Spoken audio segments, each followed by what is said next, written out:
It's not a game, it's a rich thing.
Hi guys, happy Monday.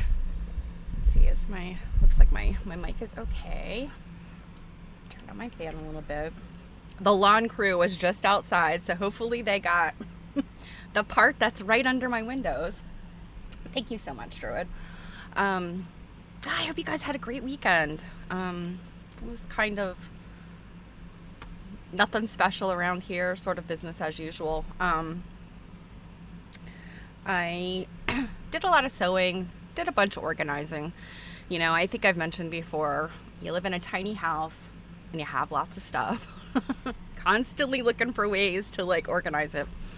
I found one fun thing though while I was organizing.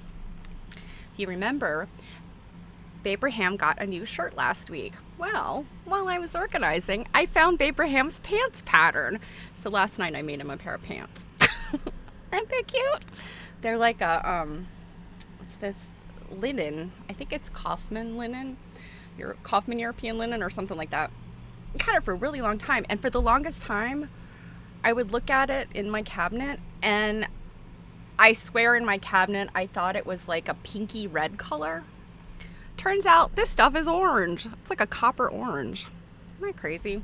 It's so wild how colors will look a certain way under different light. Certainly my fabric storage doesn't get much light for a reason. But therein lies a problem when you don't have good light on the fabric to be able to see what it actually looks like. So, double-edged sword. Keep it in good condition, but you never know what it looks like. Let's see, one other thing I did that I can show you. And, I think I showed you guys this piece very recently, but it is finally finished. And it is actually part 5 of a series. And the other pieces still have yet to be sandwiched. This one is probably the one that has the most quilting in it, but very small. The other pieces are much, much larger. And when I say much, I mean they're not like, they're like this big. And then somebody recently asked me when I said, when I bind my quilts, I often face them instead of binding them. It's really the same process. So if you put a binding on so there's multiple ways to bind quilts, but if you put your binding on where you cut, the long strip and you fold it in half, and then you take your raw edges and, line them up with the edge of your quilt and stitch, all the way around. And then you either fold to the front or the back, depending on which edge you stitch to. And, then you just fold your binding over, and if you're brave, you do it on the machine. If you're not, you hand stitch it. But when you are facing a quilt, you always have to sew, with your right sides together here and flip it over. but then you have to pull it all the way over. Instead of just binding, instead of just grabbing the edge, you have to push the edge all the way over. So it's essentially like you've taken the raw edge of the quilt and folded it over, and then this strip is just encasing it. So it creates a little bit of it creates the same thickness at the edge as if it was bound. And then this little bit here that you sew on in the back is negligible. But I think that it makes things look less quilt-like. And that's not necessarily what I'm trying to do, but it just gives it a nice, even, uninterrupted finish. Even if I bound this, and this is a gray silk, it's like a dupioni. Even if I bound this in the gray silk, you'd see that little line right there. So, I wanted it to just be uninterrupted with the quilting going all the way to the edge. So, it doesn't have a name either. I am so terrible about naming things, especially like this one has some personal significance. The whole series has some sort of deep personal significance, but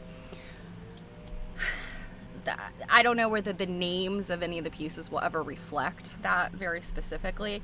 And I've told you guys before, I really like my pieces not necessarily to say, especially these kind of abstract ones, to say exactly what they're about, because a lot of times, again, they're like very personal to me. Hopefully you guys can't hear that, but Weed Eater Guy is like right here. Bless his heart. I think he weed eats faster than my kid does, though. Anyway, I know sometimes people hate it when I say this, but my goal with my work is for people to look at it and kind of form their own reactions and opinions. I have a bunch of series that include found objects and artifacts, and those for sure, there is a story there to me, but it's a story I've come up with. So I want viewers to come up with their own story. And so these deeply personal pieces also really need the viewer to come up with their own story, because I'm not going to share the artist story. And really the artist story doesn't matter in my case. With some of my pieces, it's really important for me that the viewer reacts to the design or the subject matter, or whatever they see, and then they form their own opinion, and it's whether they like it or not, that's their thing. I can't control whether people like my work or not. So anyway, let's see what else from this weekend. I think that was the big stuff. Our dear friend Kate, I don't think she may or may not be here today, lurking, but I know she's heading out on a trip. She and I are just gonna miss each other in our international travels, so I don't know if she's here today, but she sent me a box of goodies, and they just arrived today, so I haven't had a chance to open them and look yet, but that will be my little I guess my little excitement after I finish the stream. So that's probably a good thing to remind you guys. So starting next week, next Monday, for 2 weeks, I won't be here because of my trip. Hey, Kate! I wasn't sure if you had left yet or not. I know you and I are just going to be like crossing in the air, or crossing there on land. Hey, Robin! Yeah, so I'm assuming, Kate, you probably just mailed it the other day, because I know you and I talked not long ago. It was only just a few days ago. So yeah, it's amazing how fast UPS or USPS can get things across the country, especially now that they're charging an absolute fortune for package delivery. Anyway, yeah, I think that I look at the cost of just shipping something these days, and it,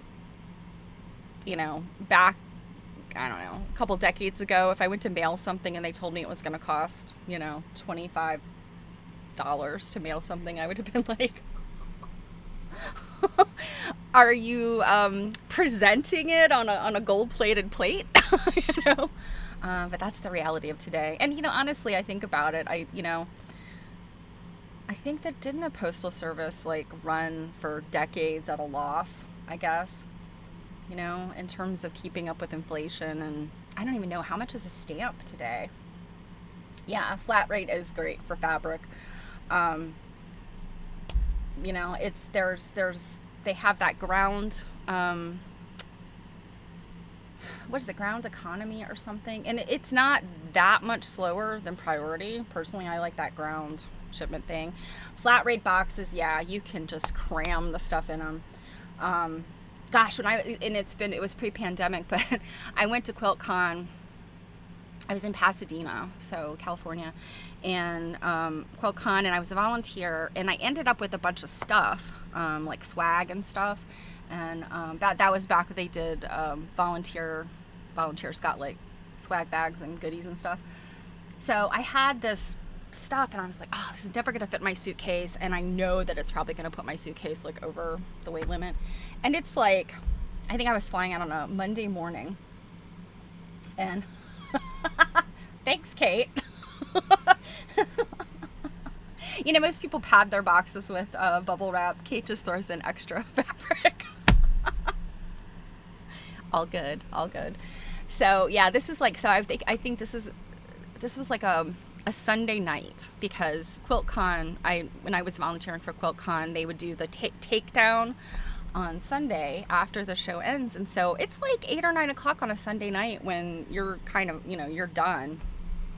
And I was like, oh my God, what am I gonna do? I have to fly out in the morning. And so I'm literally driving around Pasadena at nothing to put fabric to fill it. I'm just messing with you, girl.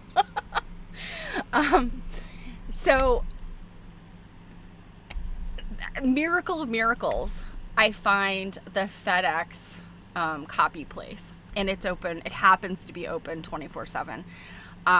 I think once upon a time, my FedEx office, it was Kinko's office for the longest time, they were open 24 hours.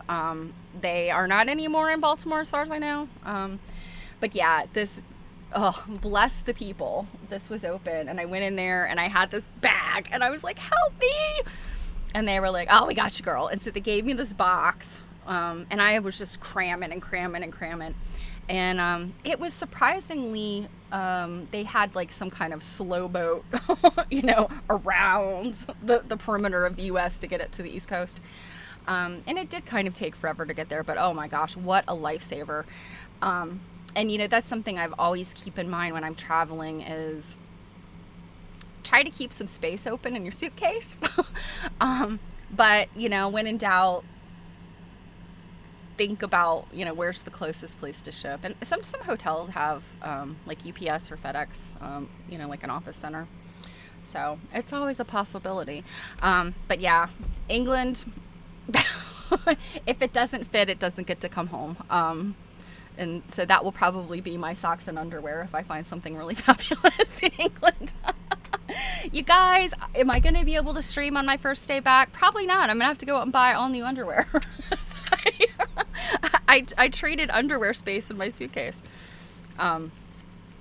So anyway, oh, one last thing. Oh, you guys are going to laugh at this. So my husband did the recent Costco run.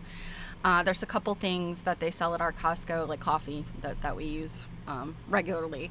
And there's a couple of snack items that we like to get from there. And he comes home with this box of Frito-Lay snack bags. And once upon a time, and I mean, they still do sell them, you're looking at a little snack bag that's like yay big, right? It's like for lunch boxes. So he thinks this is what he's bought. And he bought this, I don't know, it was maybe 2 months ago. He had bought a box, and I noticed when he puts the box up on top of the refrigerator, because it's an enormous box, I noticed that it's got some different chip flavors in it. And I was like, oh, Funyuns. Not my favorite, but I know my son likes them. And I was like, okay, this is a different chip mix. Well, next thing I know, he is like cursing up a blue streak. And I was like, what? And he goes, these aren't snack bags. And I'm like, what are they? Dude, they are airplane-sized bags. Look at this. Have you ever seen a micro Dorito? Or better yet, a tiny Cheeto. These are so funny. And so I washed these. These were ones I ate this weekend. I had some 80 calories of Cheetos, and they're little Cheeto balls. Itty bitty. They're called Cheeto asteroids. So they're about the size of like well, maybe a little smaller than a marble. And then the Doritos were just like tiny Doritos.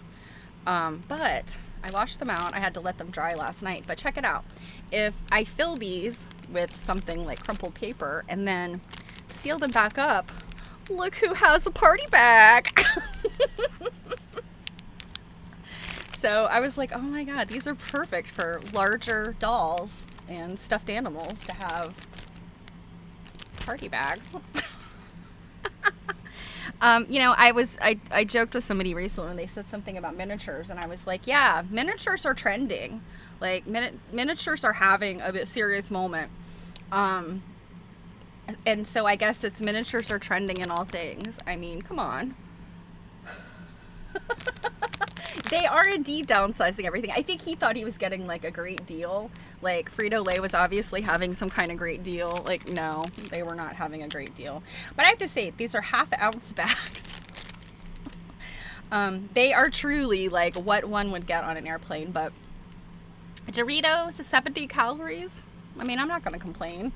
Do you really need more than that? But look, it's perfect. Double T gets his own bag of Doritos. Too funny. 1/2 ounce. I know. So yes, I've seen both my husband and my son walking away from that box now with like 4 of them in their hand. I'm like, I think the point was to get you to eat less snack. Yeah, a small dose. It's really all you need. Okay. So much for curbing snacks in my family. They just double dose.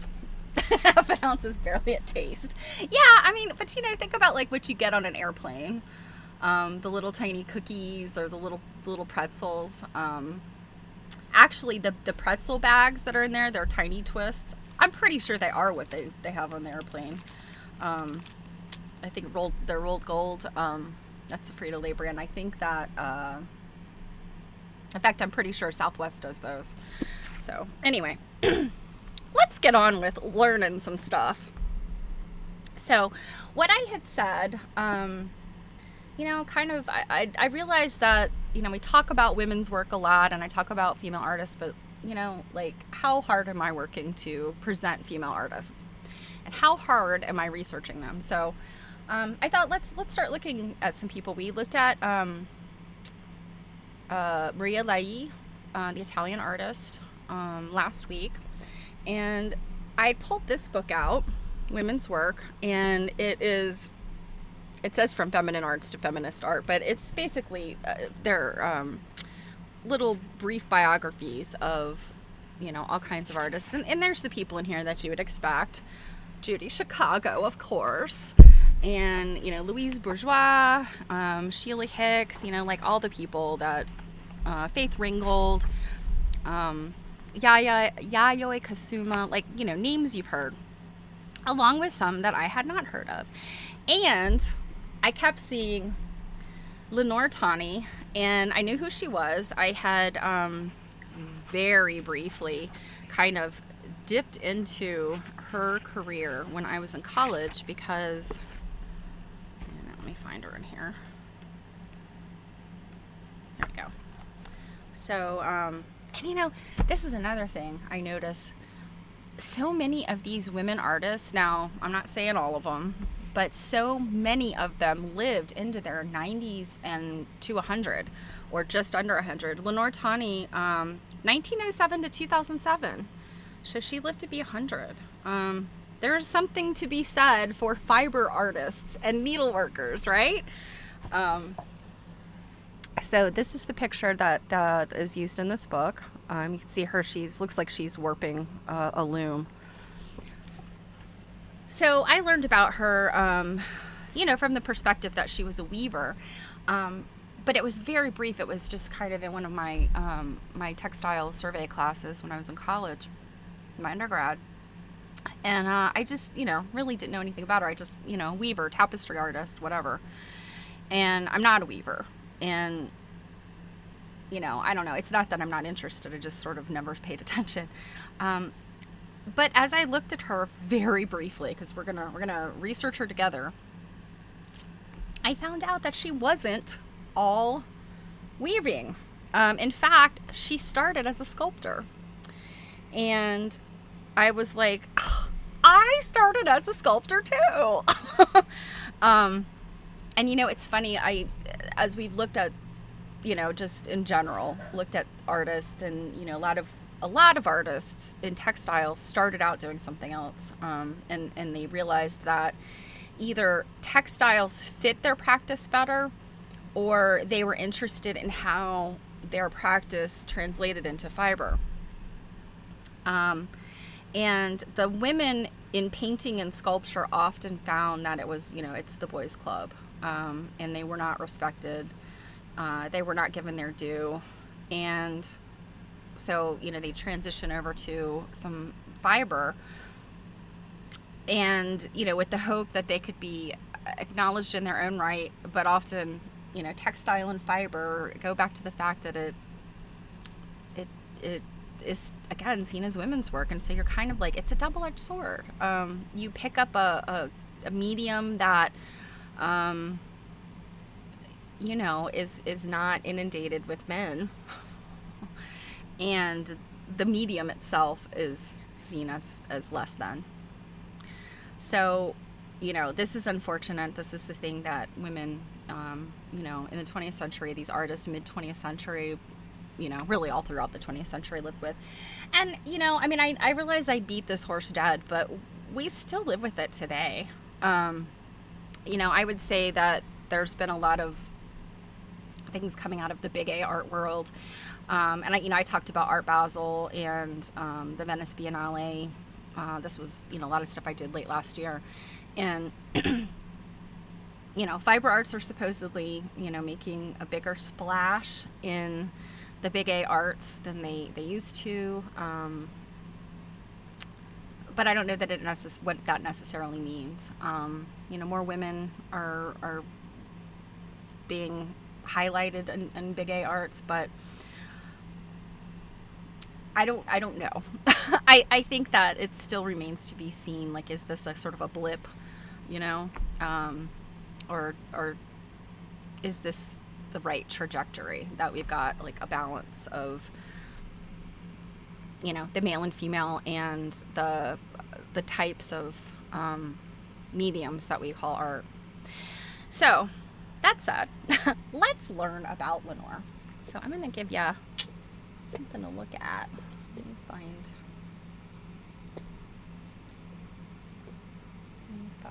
my, here we go.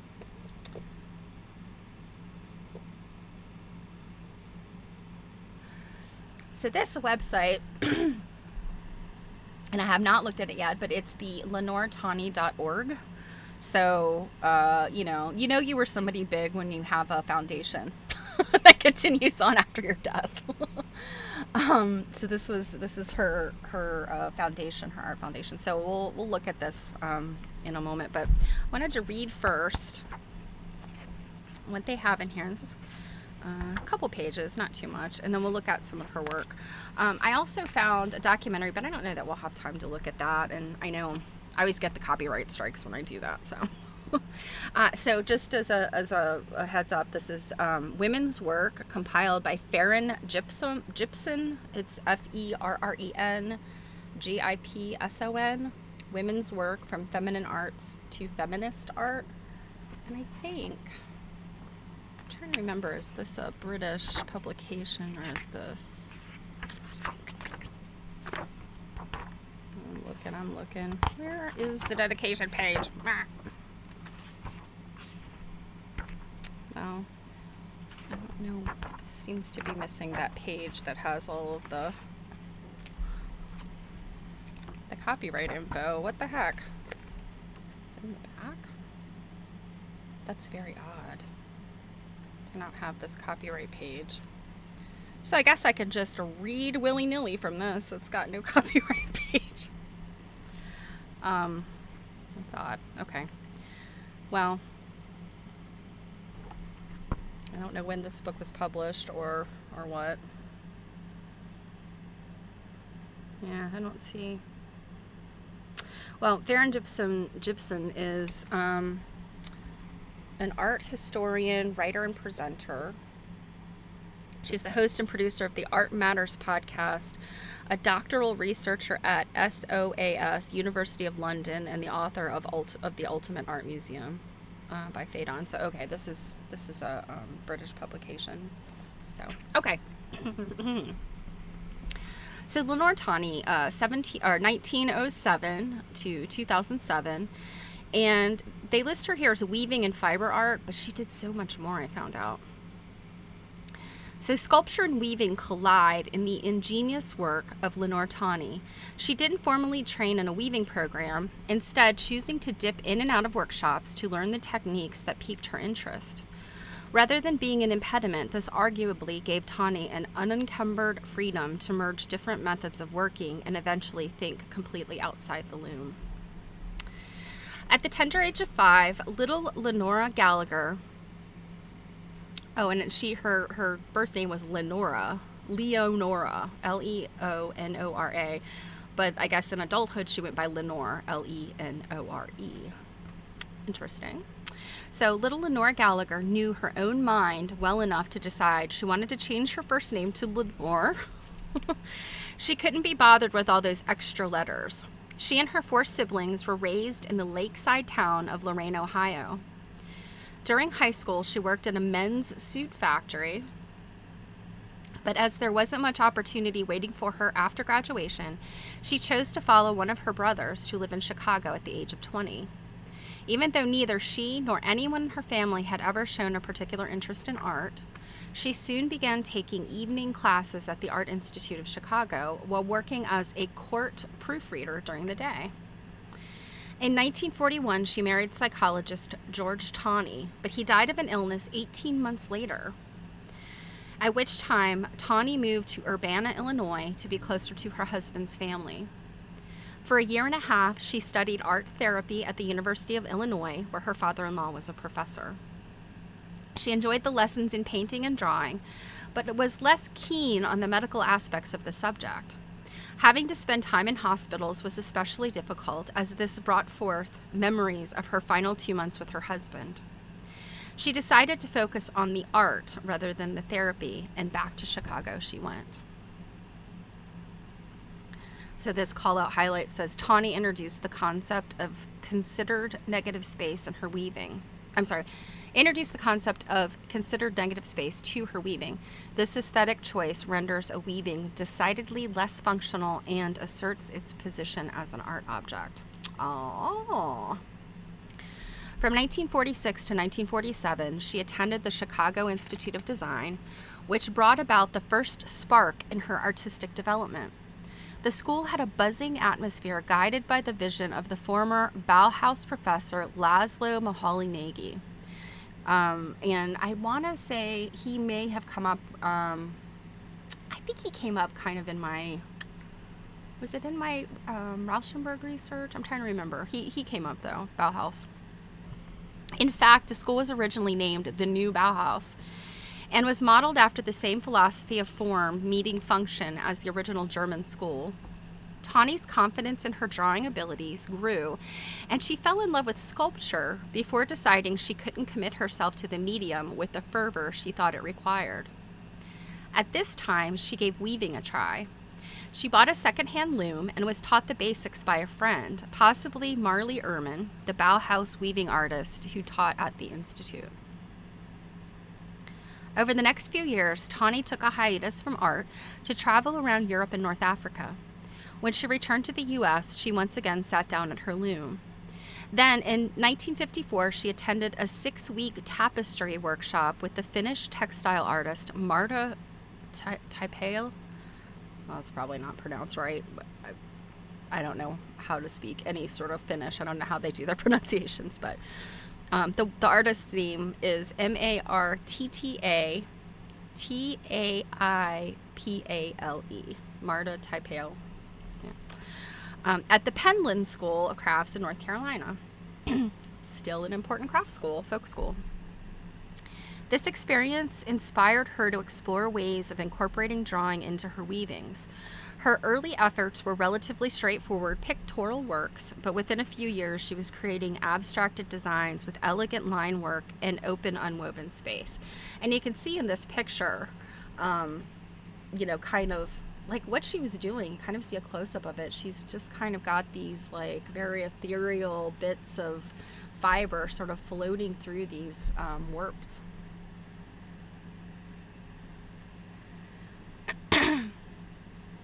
She called this style open warp weaving.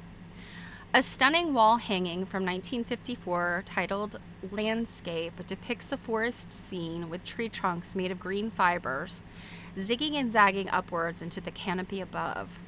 And here, let me show you that real quick. I'm sure it is probably in some of the other images I have for you, but let's look at it real quick here in the book. So this is what they're talking about.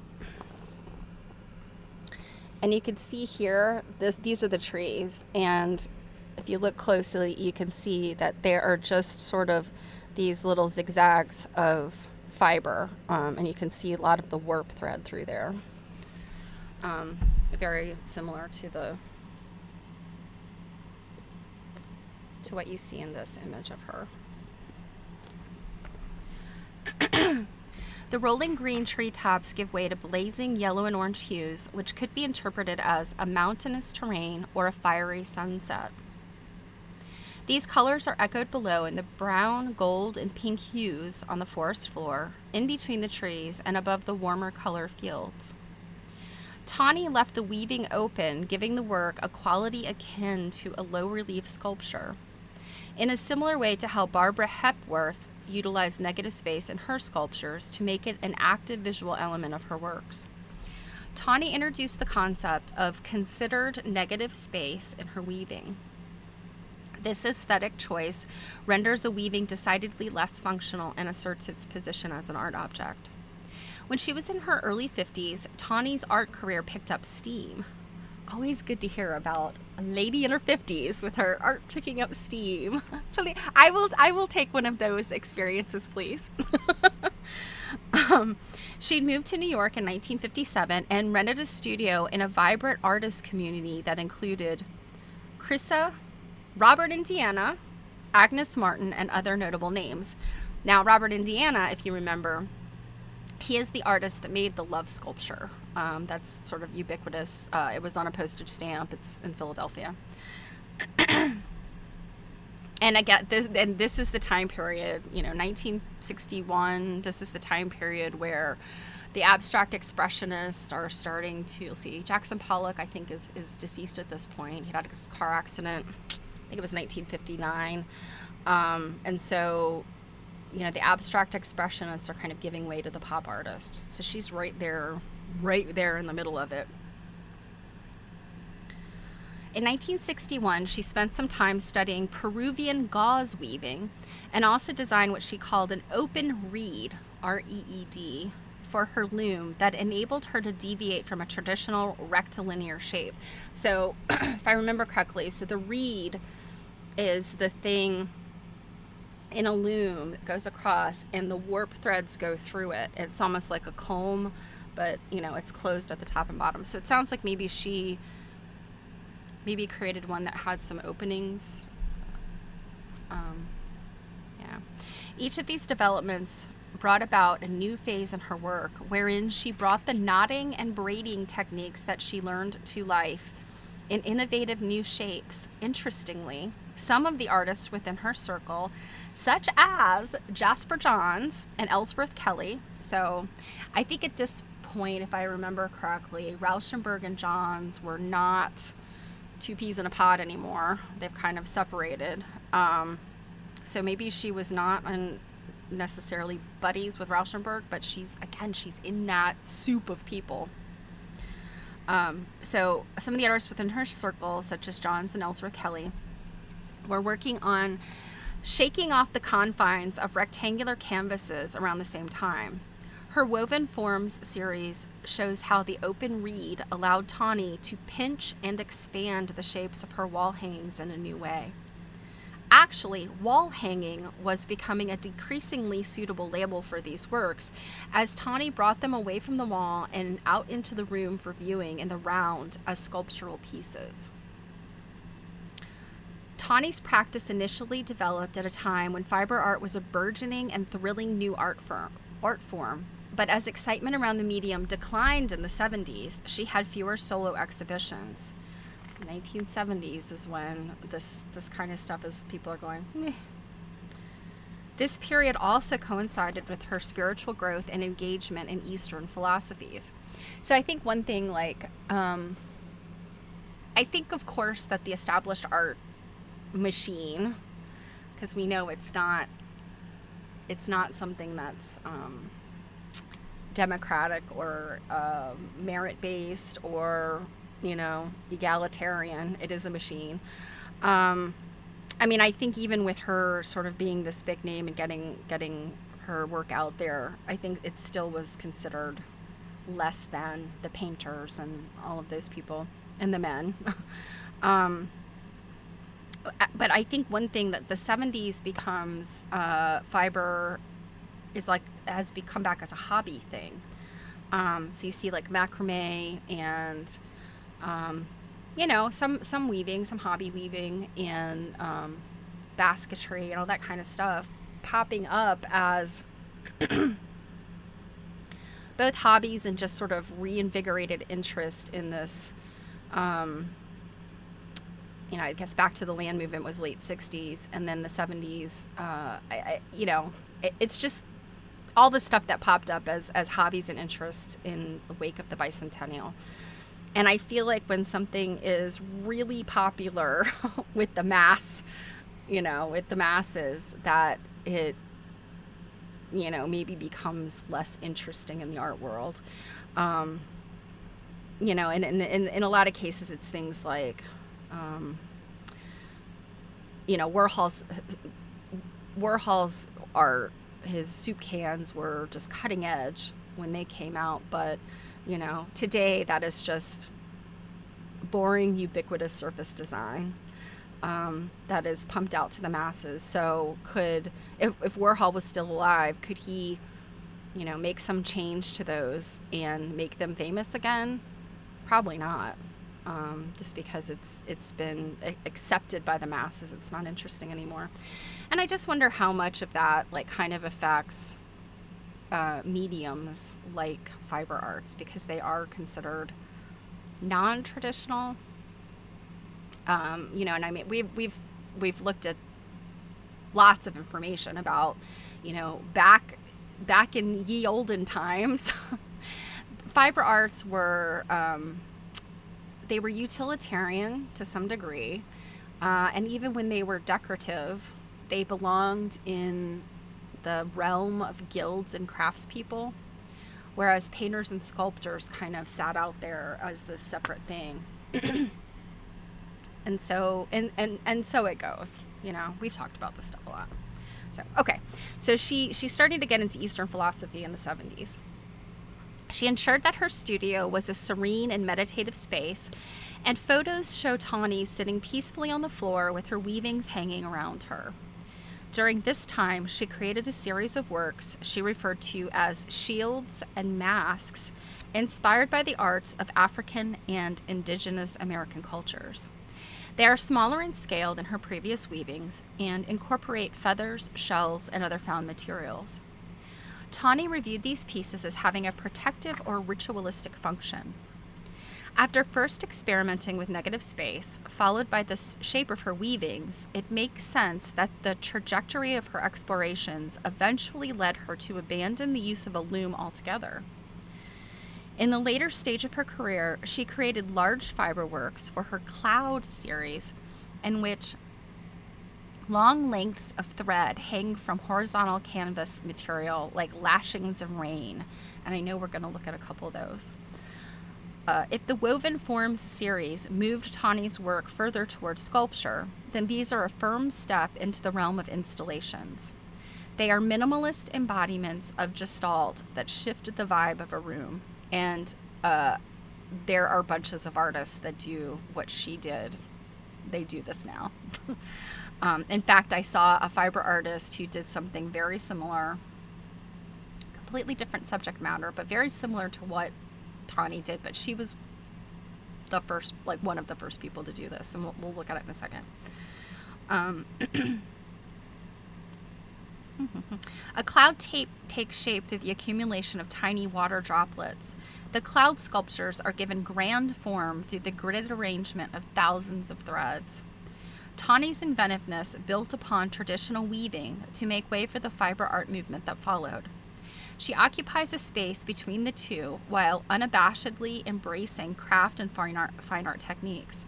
She continued to work until her death at the age of 100, and her works can be found in collections around the world. So let me scoot back here for a second and show you these two pictures. So this one is what they're talking about, these cloud sculptures. So you can see up here at the top, it's like a canvas, and it's suspended, from the ceiling. And then she's got all of these threads that hang down, and you can see that there's some coloration in here that, essentially these are acting as warp threads, yet they're with no weft. They become this like rain-like structure. And yeah, I saw a lecture this weekend where one of the artists did something very similar to this. A lot of threads, a lot of deconstructed pieces of fabric, and then within this type of thing, she had other quilted sculptural pieces in there. So this idea of threads raining from the ceiling, lots of artists do this as an installation these days. And I've seen it done with light. I've seen it done with beads, with other types of, upcycled materials. Yeah, and it's the kind of thing that I think within installations, generally, you can walk around it. You're not supposed to walk through it. There are, of course, some installations where you do get to walk through it. But for the most part, people shouldn't walk through it because it disrupts, it tangles, it maybe can pull it down. But it's one of those things where you just kind of want to swim through. And then the other piece here says dark river wall hanging. This looks very macrame to me, even though I think it's really all woven.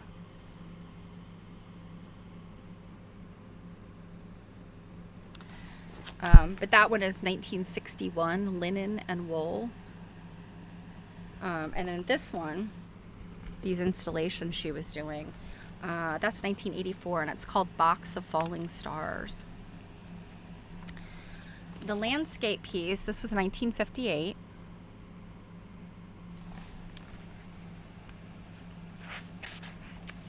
And then it doesn't give a date on this picture of her sitting at her.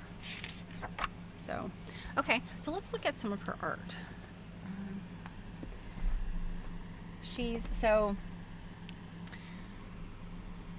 I guess in thinking about the opportunities that she had, she married a doctor. He was, what did it say, a psychologist, a psychologist, and he died. So she no doubt inherited some money, and then she didn't have children, at least not according to that brief biography.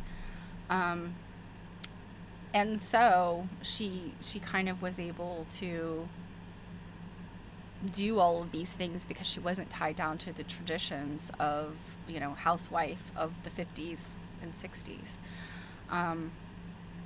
And I think that's especially true of many of the women in this big A art scene mid-century. They did not have children. And if they had husbands, their husbands were also involved in this art scene. You did not see women who had, like a husband who was off doing, a standard job, and she being part of this, because that didn't fly mid-century. So I think she's one of those unique people Um, so let's scroll through here. Yeah, so this is so interesting. Her career as an artist did not begin in earnest until the age of 50. Although she studied with various teachers, including Bauhaus alumni during the 40s and 50s, it was after 1957 when she moved to New York where she began her work. So here's the thing that is not obvious from that biography we just read, in that her work spans all of this stuff. So it's not just those tapestries and weavings. She also did a lot of drawing. She moved into collage at one point, and she did assemblage. And then she went back to this fiber stuff, these installations. And I mean, this, I can't off the top of my head think of particular artists. Let me move. Why will this not move? Oops.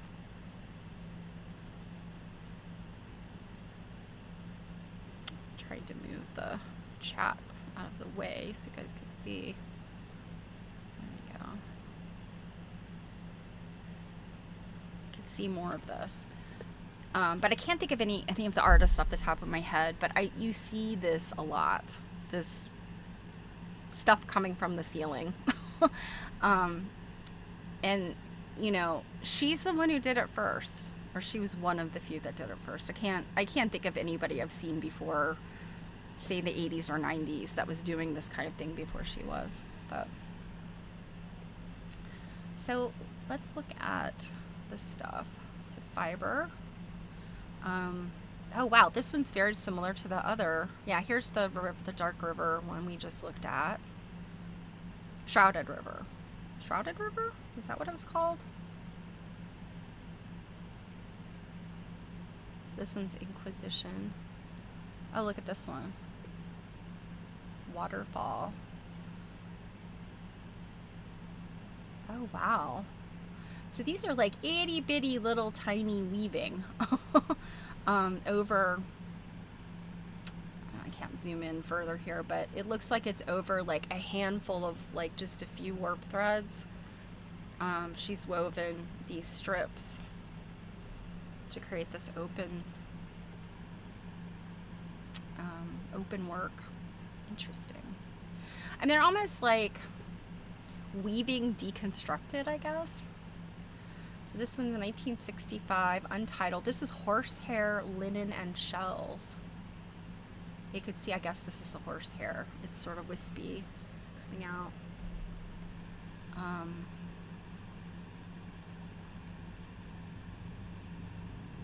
Oh yeah, I guess the horsehair must have been incorporated into the fiber itself, because you can see this wispiness down here that pretty sure is not the linen. It looks more like hair. Here's some close-ups of it. Oh, that's interesting.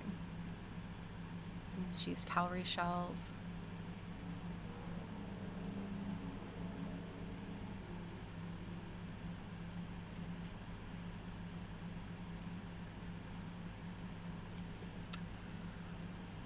So shields and masks. Okay. This was the shields and masks stuff. I guess this is a subset of fiber.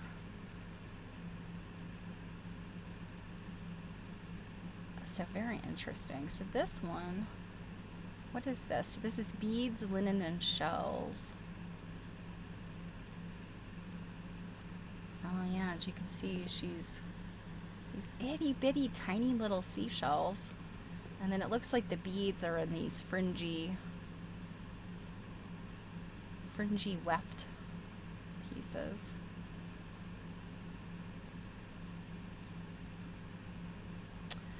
And that's the other interesting thing. Oh no, this is the warp. So this is a warp faced. Warp faced means that it's tightly compacted and you don't see the weft, which is what's woven across. And so this is the weft. think. Although, if you were to turn this the other way, this could be seen as the warp too. You know, it's difficult to tell. And, you know, I'm sure Weaver would probably be able to look at this right away and know. But I'm not sure. I'm going to go ahead and assume that these are warp threads. The orange are warp threads.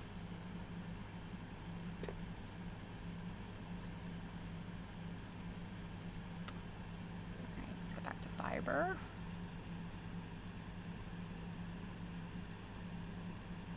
This is interesting. Entablature, 1994. And this is very tiny, 10 3/4 by 8 inches. So I'm wondering if she was doing this kind of stuff on a tiny loom, like something small. Or maybe even like a frame. So this looks like these pieces are... She's done something with these pieces to make them look like they're wrapped maybe, and then this is all braided. I can't tell what this is. This looks like it's applied, like it's stitched on the top. Let's see. This says linen and mixed media. So this is some sort of thing. It looks like some sort of fabric. And then some threads. You know, small stuff like this, you want to just grab it and like look at it and touch it.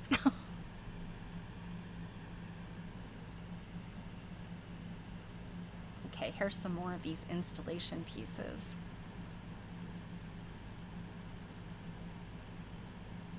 Oh, this one's interesting. Little Spring, 1965. So this has, I mean, it really does, it looks like she's using some knotting techniques, sort of macrame-ish, yeah. That's interesting, how these two pieces are pulled up to give that swaggy effect.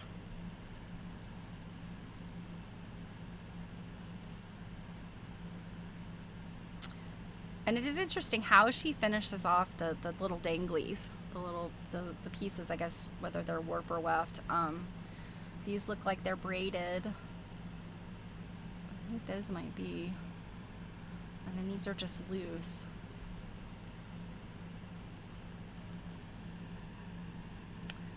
What is this one? This one's got feathers. 1965. This one's quite large, 65 by 30. Oh, that's interesting how she's gotten I guess the shafts of these feathers woven in. I'm wondering, gosh, I wonder if she did that during the weaving process or if she did it later. That'd be interesting to know. And I'm wondering, I'm really curious about like this technique here, because it looks like the pieces, it's like they're wrapped or something. I wonder if she's like twisted them and gotten them to spiral around each other, or she's done something different. It's really hard to tell. It doesn't get quite that close. Oh, she was prolific.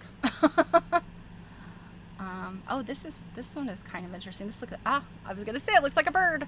Nightbird, 1958, linen, silk, and wool. Yeah, so you can see this bird-like shape and how it comes out to the side.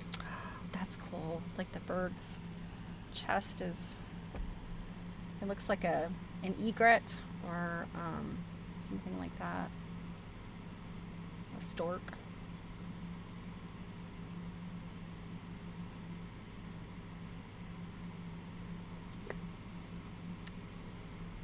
Let's see this one. Dove. 1974 linen. This one's really big, 118 by 108. And this, look, you could see this the slits in there where she's woven these as strips and then, you know, as individual strips. And then they all come back together. I remember looking at things like this when in my textile survey class where we had to do various techniques in a tapestry format, and so it's basically where you take a frame and you warp a frame, and then you weave its not really any different than like, the kind of weaving you teach kids. It was nothing high tech. But you kind of learn how to weave these discrete sections, and sometimes you end up with little spaces, and it looks like she's taken that idea of these little spaces and leveraged it for the for the design aspect of her work.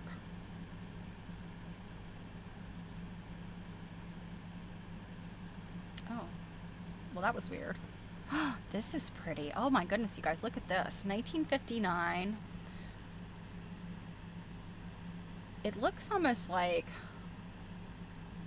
looks like latch hook. It's got like a furry appearance. I'm wondering if she did some type of loop technique as she was weaving or trimmed it. I don't know. This one's very pretty. Just these pools of color.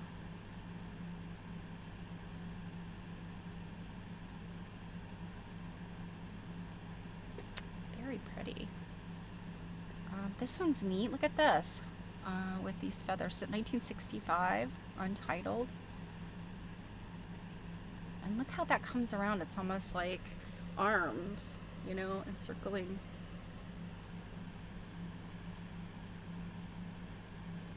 And I wonder what kind of feathers these are. These kind of look like goose feathers, but I don't know if these black ones. I'm not sure.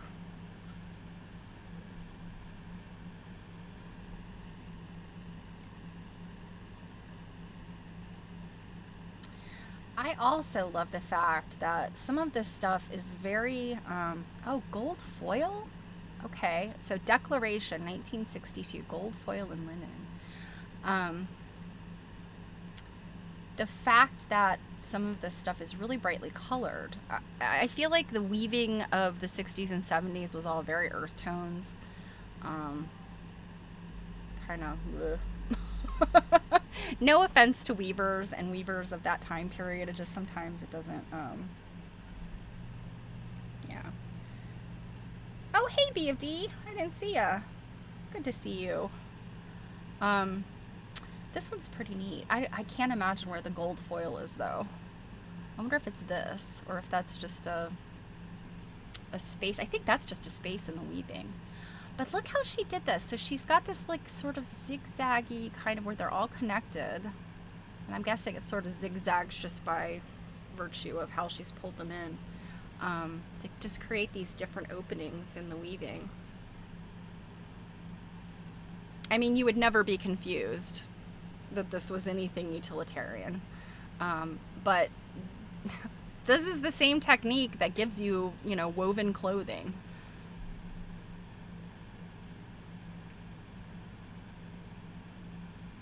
So this is lovely, but this kind of is like, I look at something like this and I say, 1970. So this is called Vespers, and she wove this in 1861. This almost looks knitted to me, like this lacy, like knitted lace.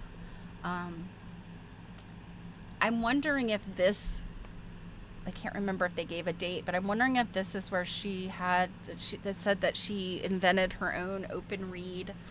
So I'm wondering if that's what it meant, that she could, like, reseat the warp, maybe.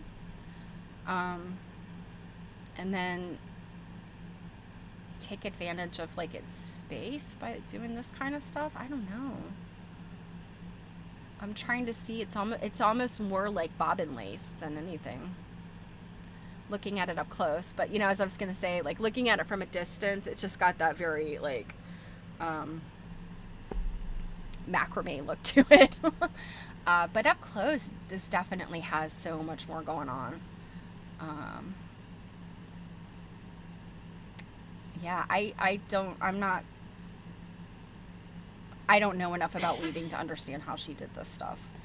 It looks like these warp threads were somehow, like, twisted. Yeah, I don't even know how to explain what I'm guessing is happening here. I don't quite understand. This has to have something to do with that experimental reed you know, loom read situation that was described. I really like this, you know, even though I basically said something disparaging about it, looking at it from a distance. Okay, so their website is doing weird stuff. It loads these things indiscriminately. Okay, let's look at one more. So this is Lost and Proud, 1957, linen, silk, and wool. Okay, so this is that open work weaving. I mean, you can see there's a pretty dense warp here, but all of these threads are just coming in there, and there's a lot of open space here. This is lovely. How big is this? 43 by 51 inches, so pretty big. Okay, let's look at some of her other work. Oh my gosh. This website appears like to be very full of stuff. She was obviously prolific in her work, and her organization, her foundation, has done a really good job of documenting everything. So these are very interesting. But this says it's a drawing, but this looks like, yeah, it is. Drawing in Air, X10, 1997. She's 90 years old when she did this. Acrylic and linen, 10 by 10 by 10. So it's an acrylic cube that she's done this thread work in. Oh, so interesting. Look at that. Okay, so I see what she's done. It's like she's just, I mean, I guess she's got like a pattern that she must stitch through to get this wild, like, crisscross. That's brilliant. I love that. That's really neat.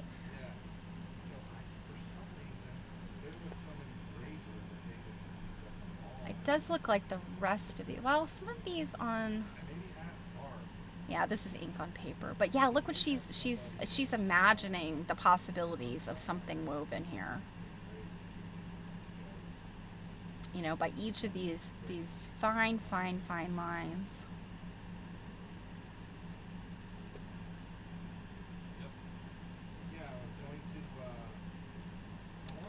Okay, let's look at collage. So this is the stuff that really surprised me, that, well, and assemblage too. Of course, lots of artists at this time period are doing this kind of stuff, but they're not doing it necessarily, except maybe Marcel Duchamp and Rauschenberg. Rauschenberg was working in this kind of format at the same time. He was doing his combines. But I think a lot of artists kind of did this kind of stuff just as you know, they weren't considering this like, oh, this is my next big piece, but it was kind of like transitional, or you know, just a kind of a creative exercises. So this is really interesting. She's taken bits of text, and I mean, this almost looks quilt-like, but I think if you follow the center out, it's just a concentric spiral in the square shape. But it does, like, at first it's got a log cabin quilt block look. I really like that. I love stuff like this. Yeah. There's more. I have to say, she's really a interesting artist. This is like a artist book with journal entries. So I'm assuming this was maybe kind of a little sketchbook. Unless she created this specifically as an artist book, that's a possibility too. But you got a date in here, so, you know, look at this fish with this giant human eye. Yeah, 85 to 89. I look at this more as a sketchbook. This was a sketchbook.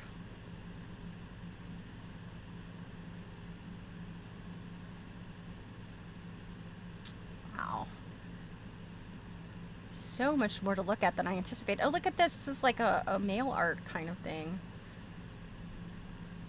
Mail art postcard to G. Espenscheid. How cool. Look at that. Your ever devoted Valentine, Rhubarb.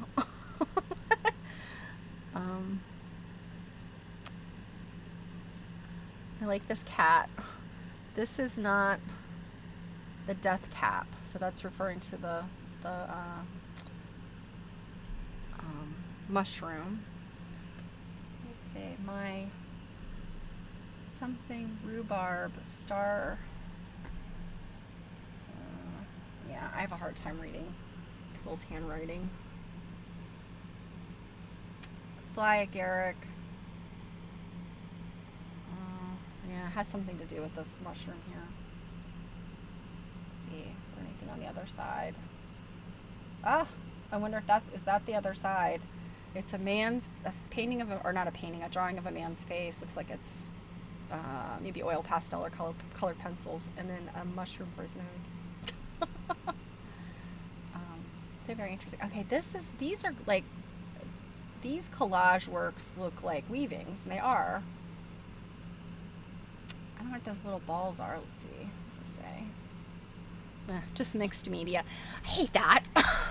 You know, sometimes they will tell you literally every ingredient in an artwork to the point of you're like, I can see that's what that is. And then sometimes they're just like, yeah, it's mixed media. It's a bunch of crap.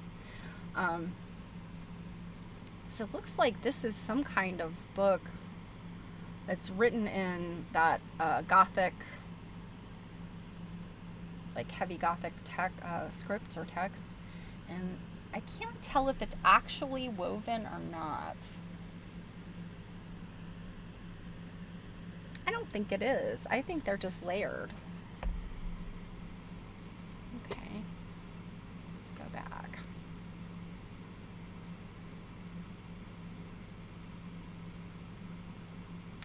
And look at assemblage. Okay, this is the stuff I love. Because it's weird. You know, you guys know I love Marcel Duchamp. Okay, so Persian poet, 1984 to 86, mixed media. So this looks like it's a shoe form or a cobbler shoe form that has been collaged, decoupaged with some Arabic or some script, Arabic script. Interesting. And I mean, what a departure from her earlier mid-century works. The opening fourth, 1966. This is tiny. This is mixed media, but I wonder if this is an actual egg, like an eggshell, a blown egg, or a wooden egg. And then this little capsule here. And then I don't know if this is wire. It kind of looks like wire out of there. There's a human hand. A dry cry from the desert. I'm pretty sure that's a real human hand, articulated. There's an egg, and then the egg seems to have some text written on it, a text snippet that's been glued on. Also looks like, yeah, behind here is a medical diagram, a medical illustration of the hand.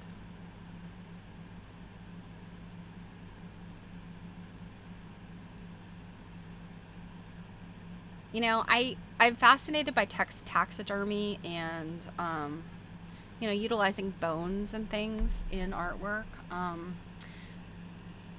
But I don't know, when you get to the human parts, I'm kind of like, it's not that I'm, you know, skeeved out or anything. I guess I'm always a little bit like, oh, kind of surprised by them. I don't know. This is interesting. So Boy with Bird, 1995, another mixed media piece. This is actually very big, 46 by 16.5 by 12.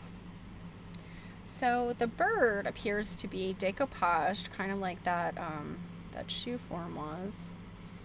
And I'm guessing this is a mannequin, like a store mannequin, or like a dress form. We've got some socks on it, and some boots that do not look like real boots.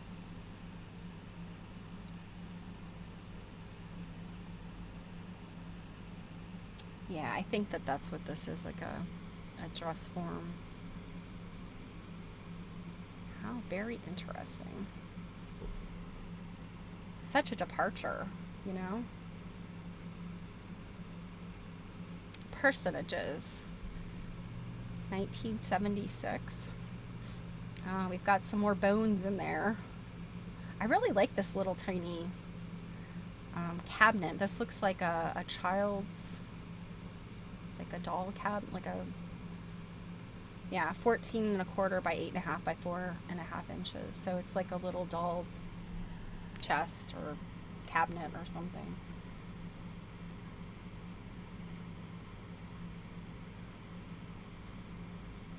Oh, what's this? This is like a kind of cabinet. Oh, come on.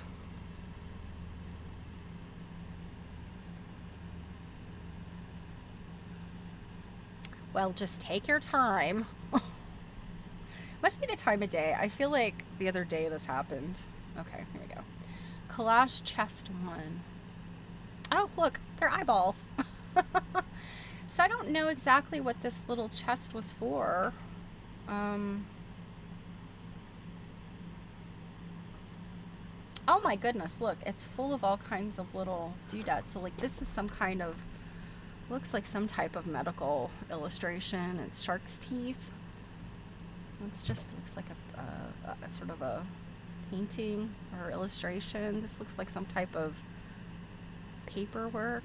How interesting. Now I would love to have a little doodad like that to keep to keep small pieces in. Very cool. All right. Well, that took longer than I expected. There's a lot more Lenore Tawney out there. I'm going to throw a handful of these links in. Let's see real quick. Let's look at this one. In Utero, 1985. Paint, paper, silk, and wood. This is interesting. This is a chair suspended inside of this fabric. Although, okay, silk. I'm assuming there's an actual chair in there. Maybe there's not. Maybe it's some type of imagery. Because I don't, oh no, you can see, kind of see the lines there that suspend the chair.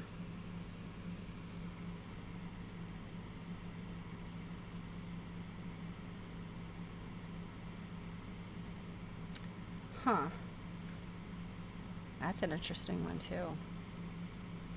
But, you know, I when I think about, you know, my own art school, you know, time period, and a lot of this work is very similar to the things I saw students doing in the 90s,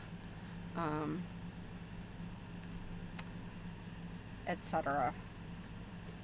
So, let me put a couple links in here. Ah, crud. Shoot, never mind. That was the wrong. How do I delete that? I don't know why it did that. That was a link from God knows when. I think that was from when Jill and I did a thing this weekend. There we go. That's what I wanted.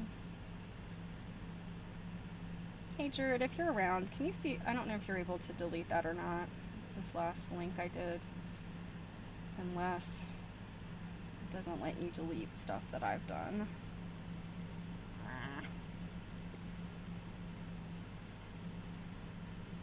Oh well. Alright, don't click that, you guys. It's just it's a Zoom link. You don't want it. So we didn't get to look at this little piece about, okay, Jared's not able to delete it. I'll see about deleting it later. So this is a YouTube video from the John Michael Kohler Arts Center. So I put that in there. And then she, I think, has a bunch of work in the Smithsonian too. So I had wanted to look at that, but maybe we'll do a Lenore Tawney part 2. All right, guys. So I put a few of those in, and let's get back to me. So she is interesting. Her work, you know, as I had imagined it, is not exactly what I had expected it to be.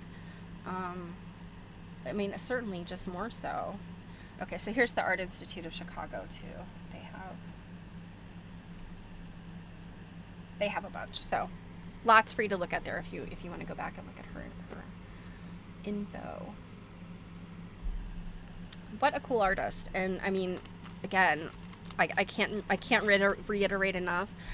Her installations and a lot of her work very much reminds me of student work and contemporary work that I have seen through my experience in the art world from the early 90s through today.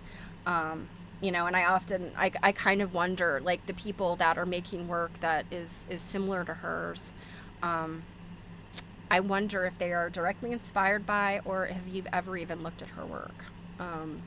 You know, you would hope, you know, that when people, you know, make pieces that are, you know, everything old is new again, or there's nothing new under the sun, you hope that people know kind of what their work looks like, you know, from work that people have done before. But I think sometimes the where artists get stuck is that they think they invented what they made. And I mean, I can tell you, nothing is new. You know, and in this day and age, we have so much at our disposal, and yet we tend to dredge up the same stuff. And, you know, I'll kind of leave it at this. I think about Hollywood and think about all the people that go to film school and all the writers and people that have the desire to direct, and then think about all the Hollywood shakeup over AI being such a problem for them. Yet, what is available for us to go watch at the movie theater? Lilo and Stitch live action, based on a movie that was made 20 years ago, an animated movie made 20 years ago. Whatever other live actions they've done of Disney movies. I've lost track of the Marvel universe. We've got yet another Superman. This one with a different origin story and like a different look and feel. And so, like, I almost, you know, and I've got friends that work in movies and television. My son is in theater. But I kind of look at this, I'm like, you know, so many people go to school and exercise their creative chops, and, you know, there's all of this like kerfuffle about AI, yet what are you putting out there? Like, if what is on the big screen now is gonna continue, you might as well have AI do it, because it is not creative. It is nothing new. I don't find a live action version of an animated movie to be anything new. And somebody had suggested to me that perhaps these live action versions are to, you know, keep the human being in the spotlight. Yeah, exactly, Robin. It's all stuff that's been done before. There's nothing new. And I just wonder, like, culturally, is it because, like, we're considered too dumb? I don't quite understand it. And I really wish, you know, other than people just saying, you know, like my husband's always like, oh, people like the superhero movies. People like explosions. You know, that's why Chris Columbus, all his movies, like, are just 2 hours of explosions and people go to see that. Yeah, but I mean, there's far more creative stuff going on, like on TikTok, in my opinion, than there is in Hollywood. And so when they complain about AI and human rights as it pertains to, and when I say human rights, I mean human versus AI, not like actual human rights, but the rights of artists and writers, etc.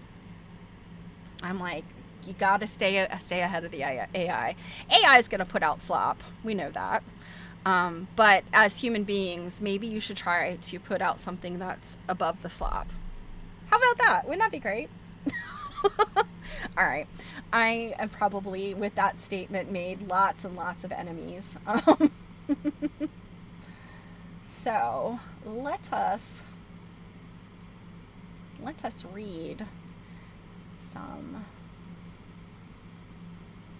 of The Secret of the Crazy Quilt. So, as you know, we have found the Crazy Quilt, but we still don't know what it means.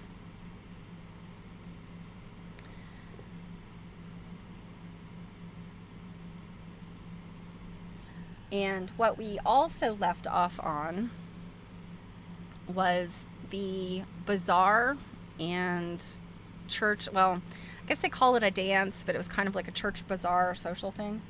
And so Edith told that story. Now we are on Jerusha's narrative. So we've been switching back and forth between Edith and Jerusha. So here we go. Now, as a reminder, we are reading The Secret of the Crazy Quilt by Florence Hightower. It was written or published in 1972. And I'm not going to do I'm not going to do the recap because a lot has happened, but we've got this crazy quilt, but we still don't know what it means. And it was made by Edith's mother / Jerusha's grandmother. So, Jerusha's narrative. My first dance. Little drink.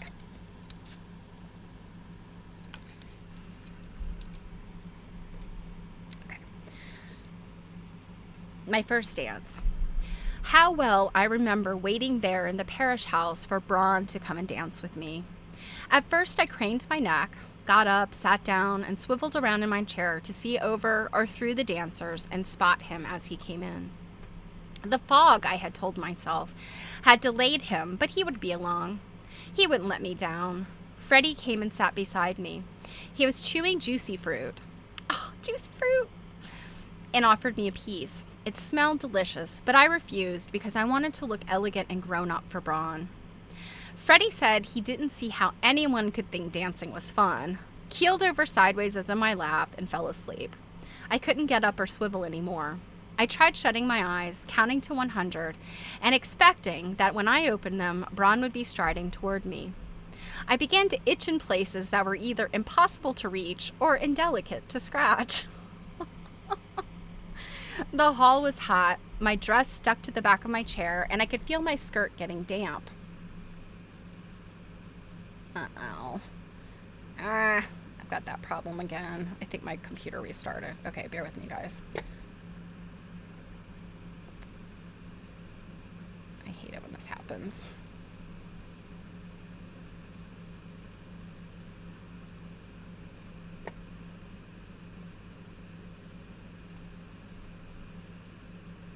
Alright, what page are we on? Oh, of course, this one doesn't have a page number. Oops. Okay. Now it's going. All right. So I could feel my skirt getting damp where Freddie lay on it. Still, when my eyes were shut, the whiffs of perfume from passing dancers, or of ham and scalloped potatoes left over from supper, or of Freddie's gum mixed with the music and restored my confidence. I was at a dance. I was well dressed and pretty. When I opened my eyes, there would be Braun come to dance with me. Crud, why will this not? Sorry, guys.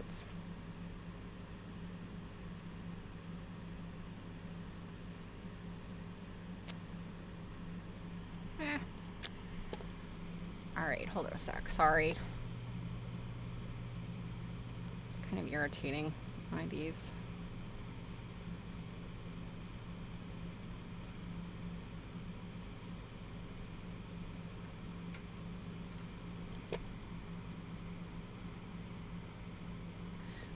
I much prefer reading out of an actual book than.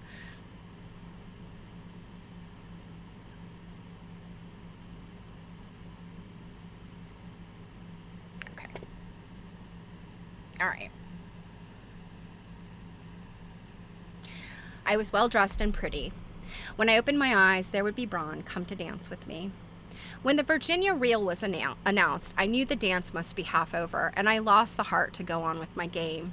I was far too young and humble to feel indignant or resentful. I felt desolate and suddenly afraid. Had Irene collided with a big fishing boat or a big rum runner and sunk? Was Braun swimming blindly in the fog? No, I told myself. Irene carries a compass, charts, a searchlight, in addition to riding lights and a foghorn. Braun is the best sailor anywhere around.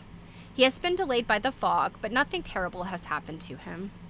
The sight of Aunt Edith reeling merrily with a partner I had never seen before, and as far as I could tell, not worried about Braun's absence, further allayed my fears for him, but it raised another doubt.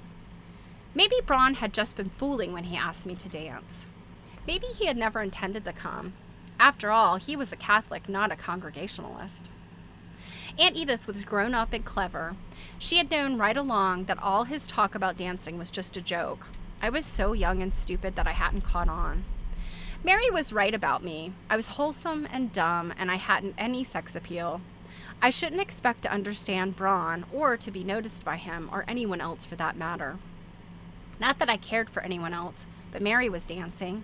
Aunt Edith was dancing. Everyone was dancing, but no one had asked me. I gave myself up to despair. I ached in every part, head, stomach, arms, legs, and heart. After a while, Aunt Edith came to take us home.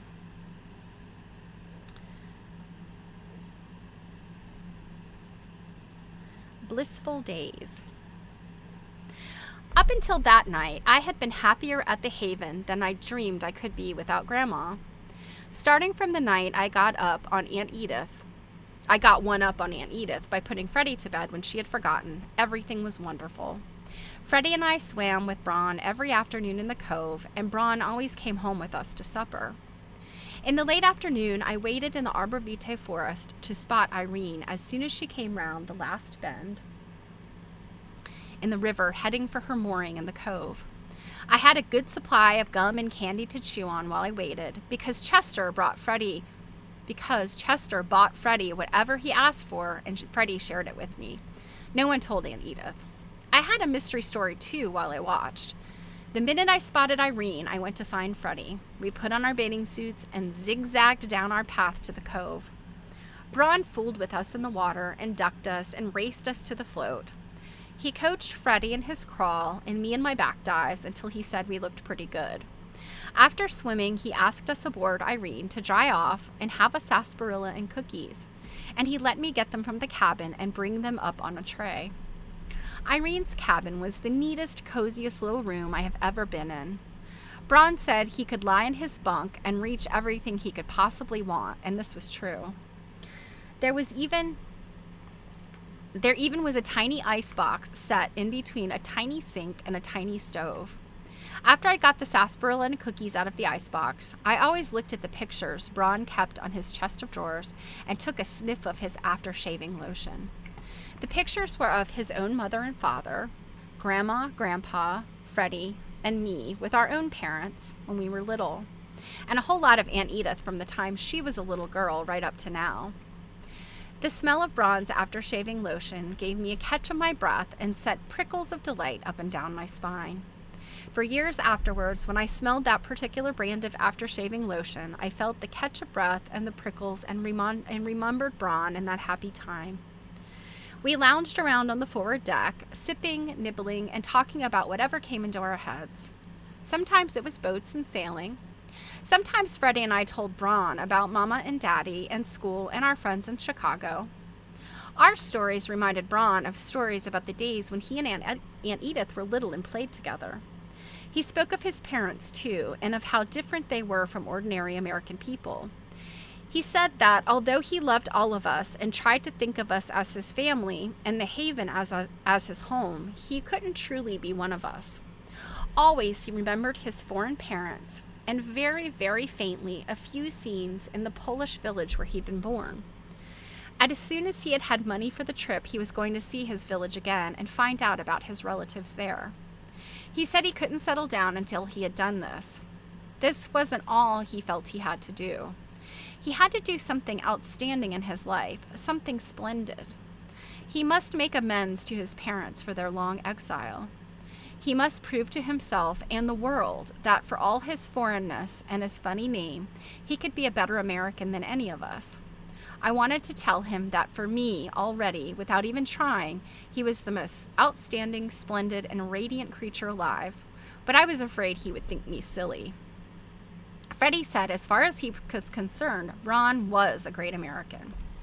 Chester and Thomas A. Edison were the only other ones who came close to him, and Edison, though undeniably the greatest of the three, might not be as friendly and fun to be with or as generous with candy and sarsaparilla as Braun and Chester. Freddie worried, he said, because the telephone, telegraph, electric lights, and now the radio had already been invented. Freddie wanted to invent something himself when he grew up, and he was afraid there wouldn't be anything left. Oh, isn't that funny? One day, while we were in this confiding mood, I confessed that I was worried because I hadn't any steadfast purpose. When I was sailing the catboat in a stiff breeze, I wanted to be a champion yachtsman. When I was practicing my jackknives, I wanted to be a champion diver. When I was by myself daydreaming, I wanted to be a great author because wonderful scenes, all in words, went through my head. But when I tried to write them down, it was very hard, and they turned out not to be so wonderful after all. When I saw Aunt Edith in the evening in one of her pretty summer dresses, laughing and talking with Braun about subjects I didn't understand, and looking so beautiful in the lamplight, I wanted to be educated and beautiful like her. But I wasn't beautiful to begin with, and I had a terrible time keeping my mind on my work in school, and I never got very good marks. Don't worry, said Freddie. You can leave school when you're 16, and you may get better looking. And anyway, we all like you. Wasn't that nice? Isn't it great to have a little brother who says such nice things about you? Braun put his arm around my shoulders and patted me. Freddie's right, he said. You get prettier all the time, and don't try to be like Edie. It's too hard. She can barely keep it up herself, and you are better off the way you are. How can any of us be better off than we are now in the sun? Neither Freddie nor I said anything. Braun still had his arm around my shoulders, but he was looking off over the river in the marshes. We knew he was talking to himself, not us. Why spoiled this? He tapped my shoulder absently, with worry about what's going to happen later. And yet, he sighed, I know I don't deserve it and that it can't go on. He took his hand off my shoulder to rub his eyes. For a minute, he sat with his head bent and his hand over his eyes. Then he lifted his head, laughed, and asked me to run down and get some more cookies. One afternoon, we were disturbed by a whoop from the shore. Mary, in her red bathing suit, waded out through the shallow water, launched herself on her stomach, and started to flail her way out toward Irene.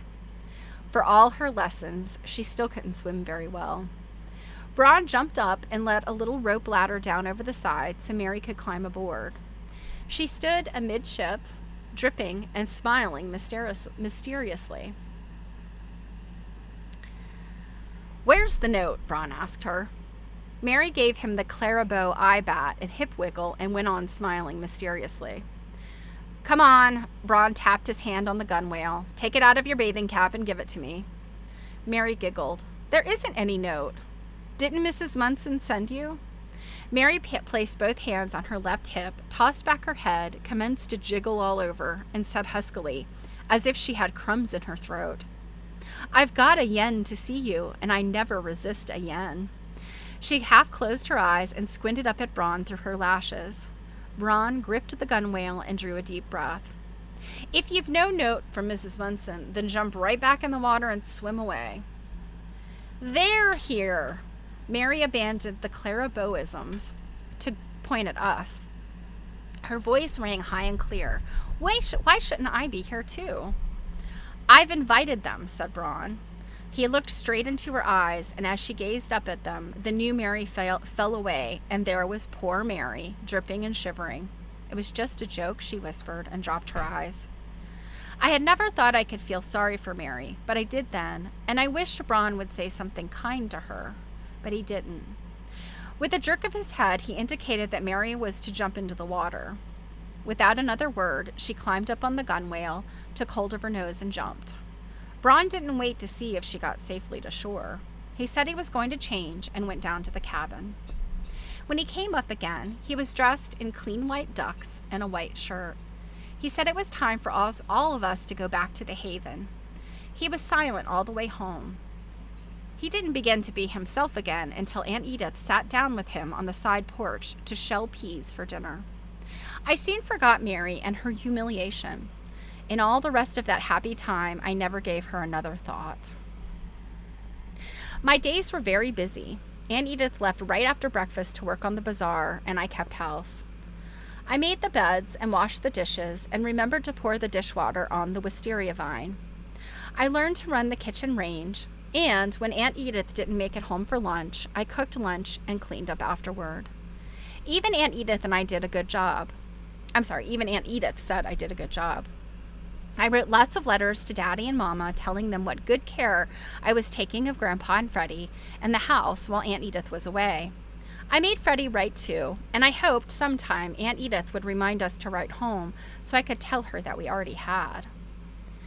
Whenever I wasn't busy and there was a wind, I took out the catboat.